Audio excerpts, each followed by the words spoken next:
sticky couple notes there about back here. Never know when you're going to need them. I'm a big sticky note guy. Yeah. All right, I'll give you the injuries. Okay, so Keon will not make this game. He'll be out, will not practice today. Also not practicing Dalton Kincaid and Spencer Brown. We'll see how the week goes for both of those guys. And then limited today will be Matt Milano, as I mentioned the other day. We're going to open up his window to practice. He will not play this week as it's scheduled right now. And then Amari Cooper will be limited today also, and we'll see how his week unfolds. Amari will be limited? Yes. Yeah. With Amari being limited, is this similar to previous weeks, or is this Yeah. pretty much on that same schedule? Right. Yeah. Does Amari's status depend on the cast that he's been braced or whatever he's been wearing on his left wrist, and when might that be able to come off? Yeah. Yeah. Again, I just listen to Nate, our trainer, with all these guys, and he just updates me one day at a time. And with where we're at, I think that's the best way to go about it. Sean, how would you see Mahomes' game along over the years? Well, I think he's always been, elite. And, I mean, he just continues to get better and better. And, he's won multiple championships now, and certainly have a ton of respect for his game and the way he leads that football team. Sean, you always say every game is the same. It's the Chiefs. I mean, I know the outside certainly is making it bigger than just a normal game. Is there any part of you that would maybe find it a benefit to look at this as an elevated sort of regular season affair? Yeah, I think, more than anything, we focus on what we focus on, and our controls are our things that we can control. Like, we don't focus on things we can't control. We certainly understand the situation and respect it. Two good teams. And the most important thing we can be is consistent with our preparation, and that's really the main thing that's within our control. And having this practice today, which is a Wednesday for us. Would there be significance, though, beating a 9-0 team? I'm sorry? Would there be any significance beating a 9-0 team? What might that be? We get to our 9th win. Quite honestly, that's what we're focused on, is trying to play our best ball, trying to, even before that, is prepare the way we need to prepare. And, because if you don't do that, you got no chance against a team like this in particular. So we're just trying to control the things we can. And, the big thing that's within our control is our preparation and getting the rest we need to get and getting the nutrition we need to have this week as these guys go into the game. And, we're looking forward to it. It's a big challenge, but we're looking forward to it. The Chiefs have shown a lot this season the ability to stay in games even when they're trailing and come back late. What kind of challenge is that, knowing you're going against a team that has had a lot of success this season coming back late? Yeah, I mean, they've got a tremendous amount of poise. I think I mentioned this on Monday's call. Tremendous amount of poise, composure. They've been, to where many teams are trying to get to multiple times now. So I'm sure that's where some of the composure and poise comes from. And then this year, with winning the ways that they've been able to win, coming from behind, having a lead and then opening up the lead. So they've won just about every way you could win. John, their run defense has been outstanding all year. Can you pinpoint exactly what's happening, why teams can't run against the Chiefs? They do a lot. They Coach Spags does a great job along with their defensive staff. I know quite a few of those guys, and they do such a great job. They've certainly got good personnel, and they create a lot of chaos around the line of scrimmage by some of the things that they do. And then obviously Chris Jones is a big force up front for what they're trying to get done. Sean, I know you coaches and players don't take it for granted when a field goal or extra point happens. I think a lot of fans might, but when you see a play like last week to end the game and how they went after, does that put a little more attention to detail to show your film room and, hey, this is how important these plays are in a game? Yeah, I mean, you see us practice it. I'm sure every team's like us. You practice it out there, and sometimes people look at it as a break in between, team periods, right? And the amount of detail, the amount of urgency that needs to be present in those moments is huge, as you're discussing. So that was a huge play, obviously, in the game, and it's something that we can learn from as well, and be reminded of that. If you don't take it seriously, you're not urgent, you're not focused on being where your feet are on a Wednesday afternoon, it'll show up on. I'm not saying that's the reason for them, but I'm just saying overall. Even fundamentals, making sure we're doing things right fundamentally in practice, because it carries over to the game. Have you caught any of Andy's commercials? He's using words like googly googly and swiping Patrick Mahomes' nuggies as in chicken nuggets. I've seen a few of them. I think, John, what do you want me to say about them? Just, I mean, knowing him and to see him show Yeah. his personality, I'm sure behind the scenes he's that way, but to see, Yeah. for him to show his personality publicly like that, what do you make of it, having known him? Well, for so long, I think people, the public, the outside public, only saw one side of him, to your point, where when you work with him like I did for 12 plus years, you get a chance to see, the real personality, as you mentioned. So I think it's good to see after all the years and the success that he's had, have the success that he's had, number one, because he's worked extremely hard to get there. And he's made a lot of sacrifices, just like we all have. But it's fun to see his true personality come out for the whole public to see. And on a more, just as a follow-up, on a more serious note, after all the time you've gotten to know Andy after all these years, what's it like to be in the position of knowing that one of your mentors has kind of stood in your way of achieving an ultimate goal over these, while you've been here in Buffalo? Yeah, I mean, he's a great coach. He'll be a Hall of Fame coach. He already is, really, even though he's not retired yet. But there's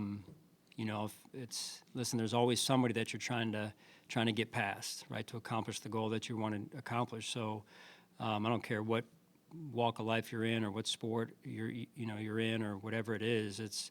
There's always a challenge in front of you. It's just who that challenge is. And this week for us, it's the Kansas City Chiefs. Sean, what have you seen? Back-all debates taking place for you recently. Over these 9 games, what have you learned about him as a potential? What have you learned about him as a player? Yeah, good player. Whatever his role, whatever he's asked to do, Mac embraces it and gives it his all, which I have a ton of respect for and admiration for. It's you don't see that all the time, right? Whether he's the first wide receiver, X wide receiver, special teams, you name it, he's going to put everything he's got into it. So, again, the amount of appreciation, the amount of respect that I have, that his teammates have for him, is because of that's how he handles his business every day. And that consistency, as we talk about consistency, develops trust and respect. Sean, what do you need to see from Matt? I know he's not going to play Sunday. As you open this window here to make sure that he's on track and can eventually get back on. Well, you talk about a guy that's been on a journey, right? 2 years now of going through what he's gone through, and it's just amazing to watch his resilient nature, right? He's so resilient. He's persistent. He's got a goal, and he's worked his butt off to get back to where he's at. And so this will be the first, practice he's had in quite some time. And I don't even know, right? And I know him rather well. I don't even know what really he's been through over the last 2 years. And so I think that just speaks to the type of person he is, how driven he is, and trying to pursue the goals that he has as an individual and for us as a team as well. He's as much of a team player as we have. So just a great guy to have on board here. Can his presence alone provide spark for your team? Just knowing that, like, hey, that guy, that caliber is getting close. Yeah, it's also why this year has been a little bit different than last year. When he had the injury last year, he wasn't really able to be. He was around, but he just not as much as this year. And that influence daily has been, to me, good for us, good for the linebacker room, and maybe good for Matt too and his mental health. So as he's worked his way back, so I think it's been beneficial for everyone. Sean, one of the things with them, they stay on the field on offense. Yeah. They're good on third down. They're methodical. How do you They've got I think so that's the many question. quality I think that's the players. question everyone's trying to solve, but hasn't been able to. They're just really good. You know, Sal. I mean, I'm not going to get into strategy here, but you know, it's a hard code to crack, as everyone knows. All the teams that they've played to this point, the teams that they played last year in the playoffs, us being one of them, they're extremely well coached. They adjust through the course of a game. They execute at a high level. You know, again, you can only control so much, right? We can't control what they do or don't do, but we got to focus on making sure that we're ready to play, and that starts with, if it didn't already start by today, then it starts with today and the urgency we have to have today. Sean, when you played them, oh, go ahead. Thanks. When you talk about the mentality of treating this just like it's the next game coming up, I know that starts with coaches, but for Josh Allen, who's been in so many of these matchups, how do you see him embrace that mindset? Well, I think he leads by example with that, and I think that more than anything, I think players, athletes crave that too. Just some form of normalcy. They don't live, quote unquote, sometimes normal lives, and so that normalcy is sometimes welcomed day in and day out. So that's how we do it here. Everyone's different, but we've, you know, really since day one this year, we've started with a certain mindset that we feel like is powerful for us, and the important thing now is to stay consistent with it. Sean, the last time you played them, you didn't have Terrell Bernard. Can you talk about, and we know his importance to your defense, but what he's fought through this year with injuries and staying on the field and the Yeah. importance and having him out this week and on the field Yeah. again against this team? No, last year in the playoff, if I remember correctly, he was close to playing, and I think, you know, it was one of those deals. You know, TB, he wears his heart on his sleeve and he plays with his heart.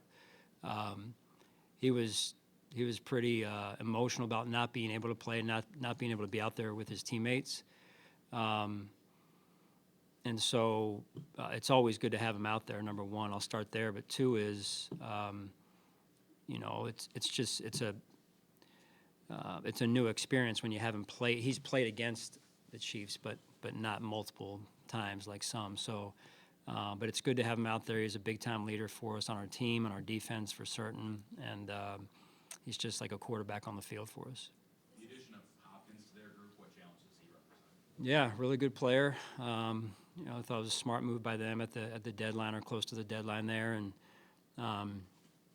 you know, the thing I know about Andy and Brett Veach is they're never going to just sit pat. You know, I mean, they're always trying to, like we are, improve our roster and improve every way we can in our football team. So, you know, I kind of wasn't surprised by it.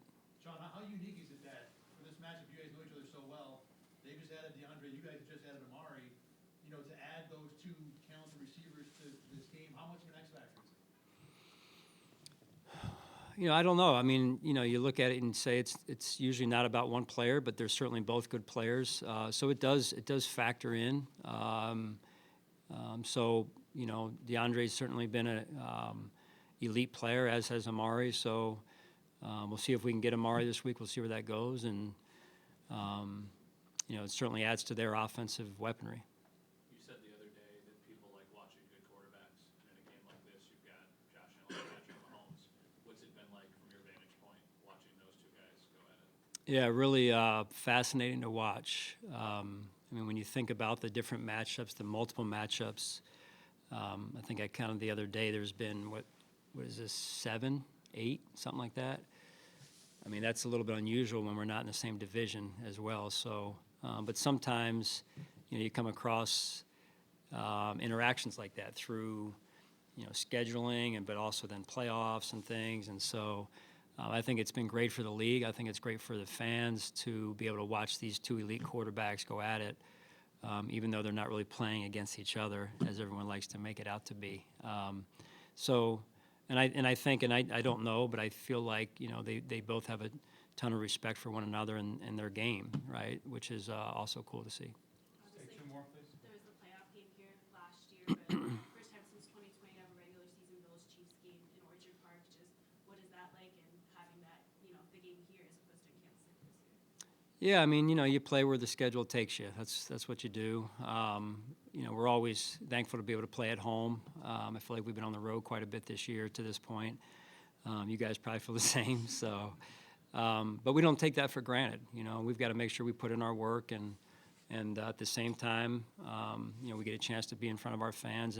But our fans also travel anywhere and everywhere we go, whether it's London or last week to Indianapolis or beyond. So we're certainly grateful for that. Sean, I know you're probably taking it one day at a time with Spencer, and I'm walking with him, so sorry Yep. to answer this, but what's the outlook for him this week, and are you hopeful that he can practice at some point? I am. I'm hopeful. I just don't know yet. But he's out today, and that's all I know. So what Nate does is he'll update me tonight and update us, and then we go from there. All right. Thanks, guys. Thanks, Josh.